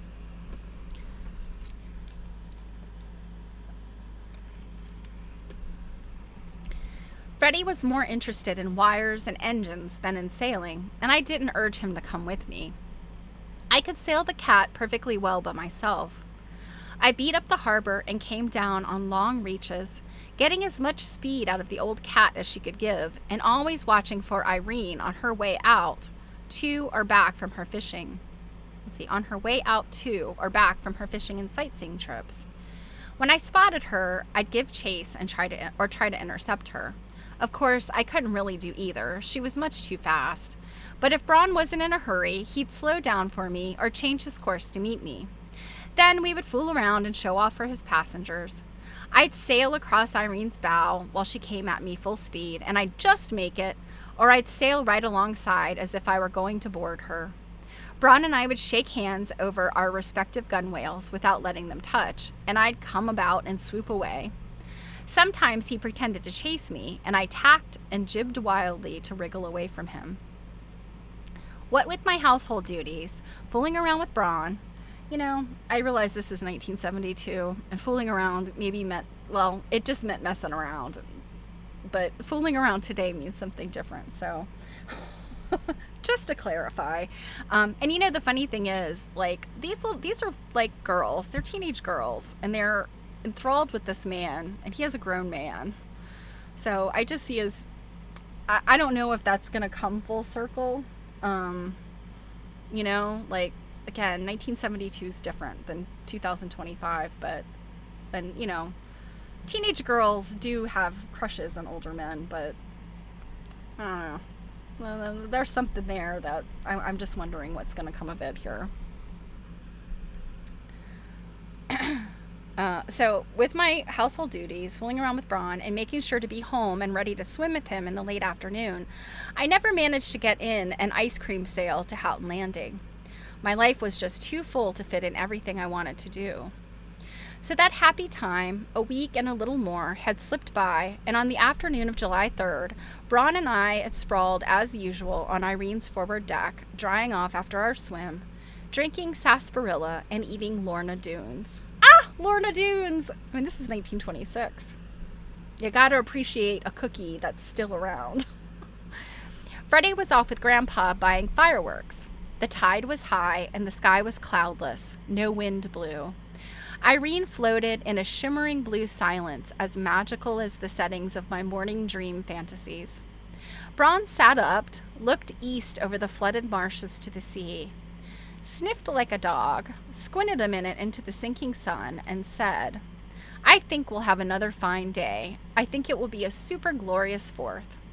He grinned at me and, without standing up, made a comical bow. Miss Jerusha, may I have the pleasure of a dance with you tomorrow night at the great 4th of July church social? Gee, Bron, I said, I'd love to dance with you, but I never learned much at dancing school, and I can only do the Charleston by myself. As soon as I tried it with the other girls, I got mixed up. Bron laughed. Forget the steps, Jerry, and just follow me. You'll dance like Terpsichore herself. Come, and I'll show you. He jumped to his feet and down into the cockpit and held out his arms. I jumped into them, and he twirled me round and round Irene's motor while we both sang, Yes, sir, that's my baby, until we collapsed, breathless and laughing on a bench. You dance divinely, said Bron while he caught his breath. You must give me 2 dances, and if there's a Virginia reel, I want that too. Thank you, Bron. No, Bron leapt to his feet and made a deep bow with a flourish. Thank you, lovely Terpsichore. And now, he added, I must dress in my best to be worthy of Edie's supper and the Fonts family firework festival. He disappeared, laughing into the cabin. My heart throbbed and my head spun. Dancing with Bron had been like nothing on earth. It had been like floating on a cloud of bliss, and he had asked me to dance again tomorrow night. I was bursting and running over with happiness.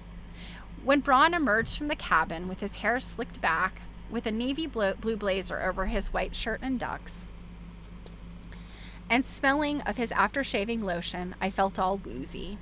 For a minute, I must have been off my head because suddenly Bron was shouting at me to wake up and untie the skiff. Or was I deaf? You must be dreaming about those fireworks. He grinned as I scurried astern. We're going to have the best ones tonight we've ever had, and we've got to help Edie with supper and to clean up afterwards so she can enjoy them too. Fireworks? Who cares about fireworks? I thought as I untied the skiff and pulled it alongside. Bron rubbed his hands. Nothing lightens the heart and lifts the spirits like fireworks. Isn't it so, Jerry? Yes, Bron, I said, and held the skiff steady for him to climb in. If Bron had said that nothing lightened the heart and lifted the spirits like castor oil and Latin grammar, I'd have agreed with him. Devoutly, reverently, because Bron was in it, I rowed the skiff ashore. As soon as we beached the skiff, Bron said Edie must dance with me tomorrow too. I've got to ask her quick before Dead-Eye Dick and all her other flames get ahead of me.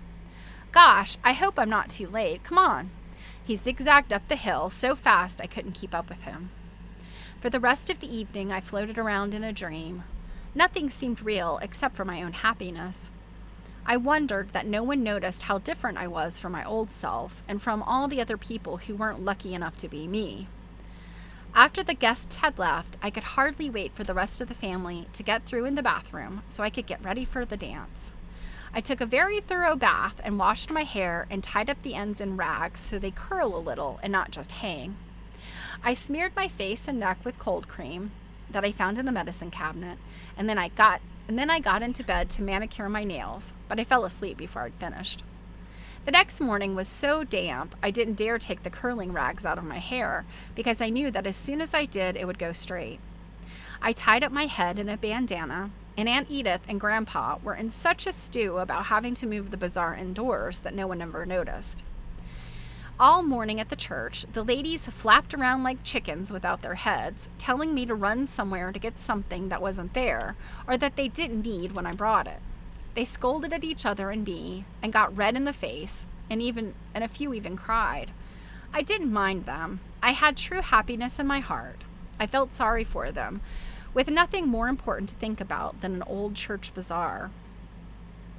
I had $1 to spend at the bazaar, and I couldn't decide between a makeup by Miss Munson and a big sea clamshell with a picture of Gull Point painted on it and little periwinkle shells glued to the border around the edge. I think I would get the big clamshell. It was the prettiest thing I'd ever seen, and useful too for holding pins. And I wanted, if I could ever bear to part with it, to give it to Mama for a present when I got home. On the other hand, the girls who got themselves made up by Mrs. Munson looked much prettier than before, and I did want to look my best when I danced with Bron. I skittered back and forth between the knick-knack booth and the Dagmar booth, unable to make up my mind and frightened that someone else was going to snap up the clamshell. If Braun had been around, I would have asked his advice, but he never came. Finally, I asked Freddie. Freddie said I should buy the clamshell because it was enduring. As soon as I washed my face, the makeup would all come off and I'd have lost my $1. I got the clamshell. Good choice, Jerusha. I set it on my bureau when we all went home after the bazaar to change into our best clothes for the supper and dance. It was pretty, and I loved it. But when I was in the bathroom examining my freckles in the mirror under the bright light, I wished I could have afforded to get them covered. With makeup too. I creamed my face again and washed the cream off and pinched my cheeks to make them pink. Back in my room, I took the rags out of my hair and brushed it for 5 minutes, which was what Mama said a lady should do every day before I put on my best dress and hairband. My dress was blue voile with a wide, low sash of darker blue silk and a white lace Bertha. I don't know what a Bertha is. Is that like maybe this part or thing here? Maybe? I don't know. Drew had some details here. So, we'd mentioned Terpsichore. Terpsichore is the name of the Greek muse of dance and choral song. She is one of the 9 muses, daughters of Zeus and Mnemosyne.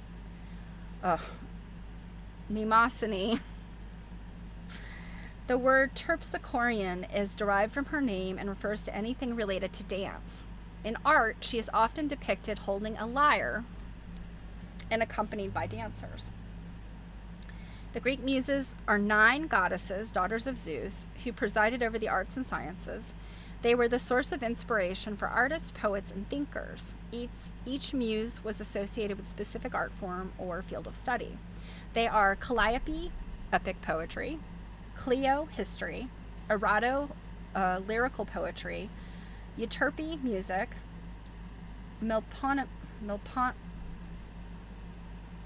Melpomene, tragedy; Polyhymnia, sacred poetry; Terpsichore, dance; Thalia, comedy; and Urania, astronomy. So it seems to me that the sciences were only astronomy. Okay, a Bertha is a collar made of lace or other thing. Okay, so it's like that's what I thought. An overlay. Okay, so where did I leave off here? So she blue voile with a wide, low sash of darker blue silk and a wide lace Bertha. The hairband matched the sash. I had white ribbed silk knee socks and black patent leather pumps. They were the first real grown-up pumps I had ever had. Before this year, I'd had little girl strap shoes for best. So I'm guessing that these are just sort of like a slip-on shoe versus like a Mary Jane. Mama and I had both thought that my feet, though large, looked slender and ladylike and less clumpy in the pumps than they had in the strap shoes. Mama had said that the blue of the dress brought out the blue of my eyes and the freshness of my complexion. She said the Bertha was becoming because it hid my scrawny shoulders and my lack of bosom. It would be a year or so, she said, before I'd look well in décolletage. I wished Mama could see me now as I saw myself in my bedroom mirror. My hair fell in soft, shiny waves, and my neck and face rose fragile and flower-like, just as I've read in books, out of the beautiful lace Bertha. In the shaded light, my freckles hardly showed. I had no more regrets about the clamshell. When I went downstairs, Grandpa and Freddie and Aunt Edith all claimed how nice I had looked. I told them that they looked nice too, which they did, especially Aunt Edith. While I waited table at the supper, several people told me I looked nice. Mrs. Munson stopped me as she was leaving to tell me how nice I looked and asked me to tell Aunt Edith that the Dagmar booth had netted $125 for the church. Everyone smiled at me, and I smiled back because I was so happy. $125 from in a makeup booth. That's quite a bit. All right, so the next section is a little bit long, but I think we can do it. So first of all, we got a new picture. Oh, this was the church bazaar. And then we've got this. So we might go a little bit over, but so this next section is called Rum Runners. I will not retell how my happiness crumbled and collapsed during the dance. It cheered me up a little to learn from Aunt Edith that Braun had stood her up too. I might not have much sex appeal, but he had meant to dance with me, and I wasn't too dumb to understand a joke. As we blundered home through the fog, the like of which I had never been out in before, my fears for his safety came back and began to gnaw at me. How I hoped and prayed even that he really was safely moored out in the cove. As we passed it, I was so busy straining through the murk to see some shadow of Irene that I never noticed when Aunt Edith headed the electric across the road and straight for the water. Freddie warned her just in time. Ah, yeah, that was in Aunt Edith's narrative too, that she was trying to get them home, and she almost wrecked. Home at the Haven, I sat in my room and waited for the others to get to bed so I could go back to the cove and make sure that Irene was there. If she was, I could forget my long misery and fall gratefully and happily to sleep. But she wasn't. I didn't know what to do. Wake Aunt Edith, perhaps, and make her call out the Coast Guard? I tried not to think about that possibility. When all the lights were out and the only sound was the faint, regular hoot of the foghorn at Gull Point, I slipped down the stairs and out the side door. At the Haven, doors were never locked. My pumps crunched in the gravel of the drive, and I clopped down the road as I started down it. The fog was so thick that I was afraid to try the secret zigzag path. I needed the feel of the road underfoot to keep me on course. I judged that I was about halfway to the turnoff to the cove when I heard sounds behind me. Some scrapings and a click. I paused a moment and went on slowly. A voice boomed up out of the darkness. "Stop where you are or I'll shoot. There are more of us and we're all armed." I stopped and felt my hair rising on my scalp. I heard other men's voices muttering together. I knew what I had done. I had walked head-on into the Rum Runners, or just as bad, into one of the police patrols with orders to shoot on sight. I tried to call out, "Please don't shoot, I'm just a little girl." But as in a nightmare, the sound wouldn't come. Oh no. I heard footsteps growing louder and coming closer. I thought I saw the beam of a flashlight probing into the fog. I bent down, pulled off my pumps, thank heavens they weren't the old Mary Janes with straps, and holding one in each hand, tiptoed carefully and silently back up the road. When our gateposts loomed into view, I made for the soft, silent grass along the edge of the drive and ran for the side door. In my room, I leaned my head against the window frame and listened. Except for the hoot of the foghorn, all was silent. I undressed, crept into bed, and pulled the covers up over my head. My heart thumped, and I couldn't stop shivering for a long time, but finally I fell asleep. When I came downstairs late the next morning, Braun was sitting at the breakfast table with the rest of the family. As soon as he saw me, he jumped up. I came at 7 o'clock to explain about last night and to apologize, but everyone was asleep. Freddie interrupted. "I was first one up, and Braun and I made waffle batter, and I'm starting yours now, Jerry." With a flourish, he turned on the waffle iron. I said thanks to Freddie and kept looking at Braun. I didn't notice at first that he was haggard and red-eyed, only that he was alive and before me. He said that about 5 in the afternoon, the fog had lifted some in the cove, and he had decided to take Irene over to his mooring off the town wharf. From there, it was just a short walk to and from the church. He was out in the river and well into the harbor when his engine began to sputter. He got a screwdriver and adjusted the fuel injection. The motor died. He started it again and fiddled around making adjustments until it sounded right.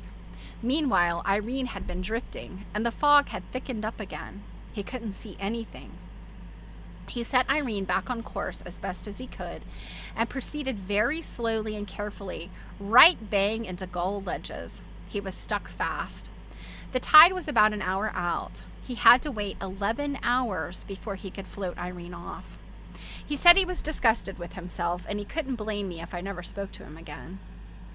I was surprised that Braun had taken Irene out in such a fog when he didn't have to, and even more surprised that he'd been so careless of her, but I didn't say so. I couldn't tell that he felt pretty bad about it. I just said that I had missed him at the dance and worried about him, but none of that mattered as long as he was safe, which was true. Aunt Edith said she had been telling him the same thing for the past hour, and she wished he would cheer up. Braun just sighed. He refused Freddie's offer of another waffle to make him feel better. Grandpa gave Sunbeam his cream. Don't feed cats cream. It's not good for them. And patted him and began shuffling around, looking for things he needed to take with him to the church. He gave Braun a pat, too, and urged him to go upstairs and have a nap. "This is your home, Braun," he said. "Edith and Jerusha aren't haughty young ladies whom you've offended. They are part of your family. They're just glad that you're safe." Braun jumped up, kissed Grandpa, and escorted him out to the stable. It was when he came back that I noticed how red his eyes were. I decided that, since Grandpa was gone, I could tell about my encounter with the man in the fog.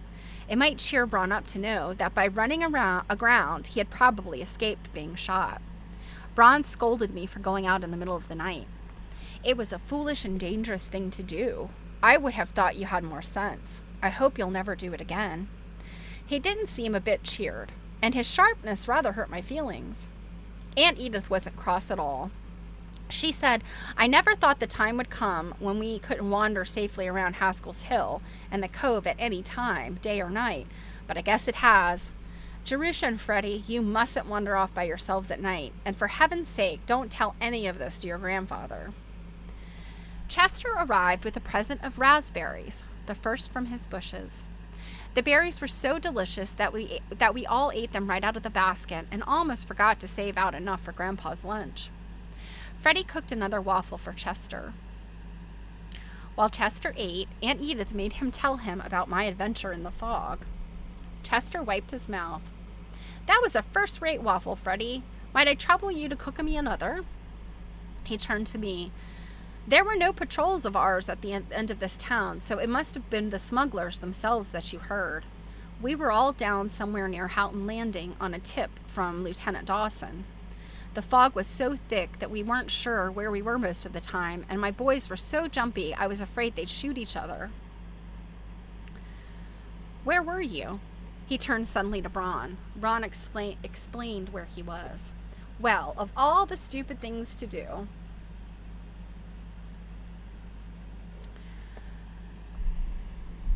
Of all the stupid things to do, exploded Chester. "I'd have thought you were a better seaman than that, but you were lucky just the same. From now on, you better always tie Irene up nights off the town wharf. The rum-running boys are tough, and after this, I'll be hanging around the cove too, and my boys are awfully anxious to pull their triggers. They haven't had much training. They'll shoot you for a rum-runner any time they get the chance." That's comforting. You've deputized people who are just gonna, like... Braun said he'd move Irene that very morning and keep her moored off the town wharf. Chester started his second waffle. "The machine works okay." He smiled at Aunt Edith. "It cooks them nice and even. I got Ma one just like it. She's crazy about it." "So are we," Aunt Edith smiled back at him. "All of us, and we all missed you last night. The supper was the best we've had in years, but the dance would have been more fun if you'd been there." Chester laid down his fork. "I don't question the law," he declared. "I just enforce it. But it seems to me there must be smarter ways of enforcing it than by playing blind man's bluff." The kids who run the stuff in from the feeder ships were all local boys. I even know some of their names. I know they've got friends and relatives working for the Coast Guard who tip them off about where Lieutenant Dawson plans to strike in plenty of time for them to be somewhere else. I've tried to explain to the lieutenant that he shouldn't announce his orders for the day like he was on a battleship, but I can't make him understand. Is Lieutenant Dawson is the jerk that's trying to hit up Aunt Edie, I think. I need to... Oh, well. Chester shrugged, picked up his fork, and had a few more mouthfuls of waffle. Say, by chance or luck, I catch some of the kids, red-handed as they say, he demanded when he finished chewing. What's accomplished? Nothing. Absolutely nothing. A few kids get sent to jail. A few burlocks of booze get confiscated, maybe. The bootlegging business goes right on flourishing, and the crooks at the top buy yachts and racing stables and cities and counties and whole states. Nobody bothers them. Nobody dares to, except when another crook gets sore or jealous and they shoot each other up. I hate shooting. Chester banged down his fork.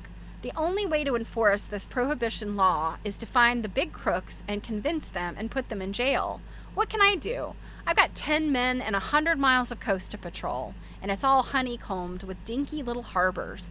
And every little harbor has a regular spider web of little twisty roads leading off in all directions. And the lieutenant can't keep his mouth shut, and I ask you, what can I do? Chester glared at us all, fiercely for him. Then he sighed.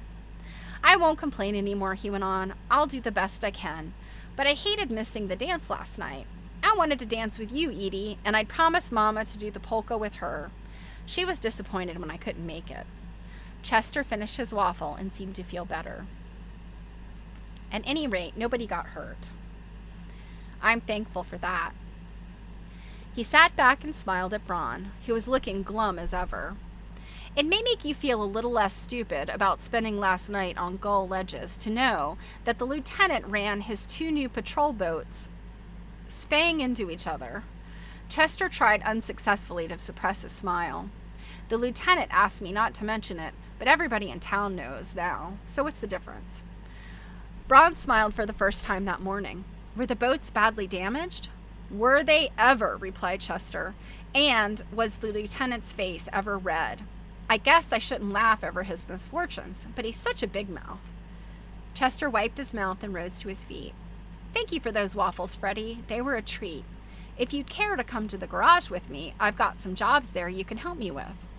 Freddie jumped up, ready to go. Braun said he would go too, to move Irene. I'll be up with the raspberries for jam soon. Chester smiled tenderly at Aunt Edith and patted Sunbeam and me on our heads. So long. And that is the end of that piece. So we'll still be in Jerusha's narrative on Thursday, but I'm going to end there. And, so Robin found a picture of a lace Bertha. So let's see what it looks like. Oh, yeah. Okay. Let me... Okay, so you guys should be able to see it. So this is what it looks like.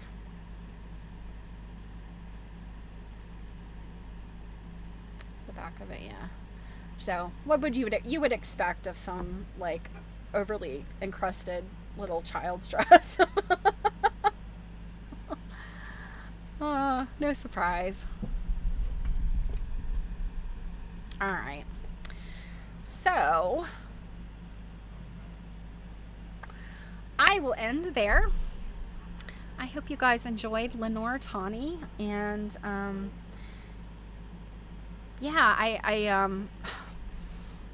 the secret of the crazy quilt continues. We've gotten into the rum running, so I guess we'll find out more on Thursday. So I will pick out another female artist. Maybe we'll do Judy Chicago or Louise Bourgeois, or maybe I'll pick one we don't know. So, you guys have a fantastic week. If you're following along with me and Jill, we have got our second to the last section to do in Maine Quilts tomorrow night. That's on YouTube, Quilt Nerding, and I'll be back on Thursday. So have a wonderful week, you guys. It is so good to see you, and I appreciate you being here. And, somebody subscribed. Who is it? Oh, Marianne. Thank you very much, my friend. I appreciate it. Subscriptions are always so very, very appreciated. And I love the Broderick lady dancing. All right, you guys. I couldn't do this without you. I wouldn't want to do it without you. So, you guys have a wonderful week. Mwah! Bye!